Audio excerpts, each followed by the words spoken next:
Hello everyone. आज हम लोग पढ़ेंगे रिमेंबर, रिटन बाय क्रिस्टीना रोसिटी। सुपोएट कह रही हैं remember me when I am gone away, यानी जब मैं यहाँ से दूर चली जाऊंगी तो मुझे ना याद रखना। Gone far away into the silent land, और मैं कहाँ चली जाऊंगी तो यहाँ से बहुत दूर उस साइलेंट लैंड में, जो कहाँ है वो है साइलेंट डेथ। तो इसको ना एक शांत ज़मीन कहते हैं। तो मैं यहीं पे चली जाऊंगी और तुमसे दूर हो जाऊंगी, तब तुम ना मुझे उस टाइम भी याद रखना। When you can no more hold me by the hand, जबकि तुम मुझे होल्ड नहीं कर पाओगे, यानी मुझे पकड़ नहीं पाओगे अपने हाथों से। जब मेरी डेथ हो जाएगी तो क्या होगा, मैं तुमसे दूर हो जाऊंगी और तुम मुझे अपने हाथों से पकड़ नहीं पाओगे। Nor I have turn to go yet turning stay, और ना ही क्या होगा कि मैं आधा मुड़ पाऊंगी, ये दिखाने के लिए कि मैं जाना चाहती हूँ जबकि मेरा मन होगा रुकने का। यानी पोएट अभी प्रेजेंट सिचुएशन की बात कर रही हैं कि कैसे उनका जो लवर है उनका हाथ पकड़ते हैं, और पोएट दिखाती हैं कि उनको जाना है, उनको कुछ काम है, लेकिन पोएट असली में ना उनके साथ रहना चाहती हैं। तो जब पोएट की डेथ हो जाएगी ना तो इस टाइप की जितने भी सिचुएशन है वो नहीं हो पाएंगे उन दोनों के बीच में। Remember me when no more day by day you tell me of our future that you planned, यानी मुझे याद रखना हर उस दिन जबकि क्या होगा तो मुझे अपने जितने भी प्लान्स हैं नहीं बता पाओगे, वो प्लान्स जो तुमने हमारे फ्यूचर के लिए बनाए थे कि आगे का जीवन लाइफ कैसे जिएंगे, जबकि तुम मुझे ये सारे प्लान्स नहीं सुना पाओगे क्योंकि तब मैं मर चुकी होंगी। तो तुम ना तब भी मुझे याद रखना। ओनली रिमेंबर मी, सिर्फ मुझे याद रखना और कुछ नहीं। रोना नहीं है, मेरे लिए आंसू नहीं बहाना है, तुम बस मुझे याद रखना।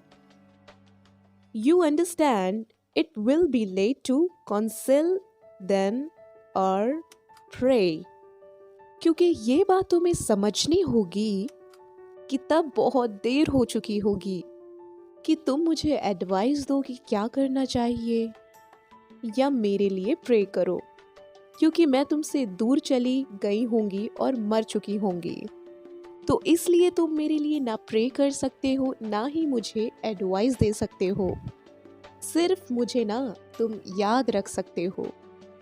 Yet if you should forget me for a while, यानी लेकिन अगर तुम मुझे कुछ पल के लिए, कुछ पलों के लिए भूल जाओगे, and afterwards remember do not grieve, और फिर थोड़ी देर बाद मैं तुम्हें याद आऊंगी, तो इस बात के लिए तुम सैड मत होना। For if the darkness and corruption leave a vestige of the thoughts that once I had, और ऐसा क्यों होगा कि ये जो डार्कनेस है या ये जो डिस्ट्रैक्शन है जो कि मेरी यादें तुम्हारे मन में लाएंगी, जब तुम मुझे मिस करोगे तो क्या होगा, तुमको दुख पहुंचेगा और तुम्हारा जो मन है ना वो बहुत ही ज़्यादा अशांत हो जाएगा। और ये सारी बातें ना मैं पहले से जानती हूँ।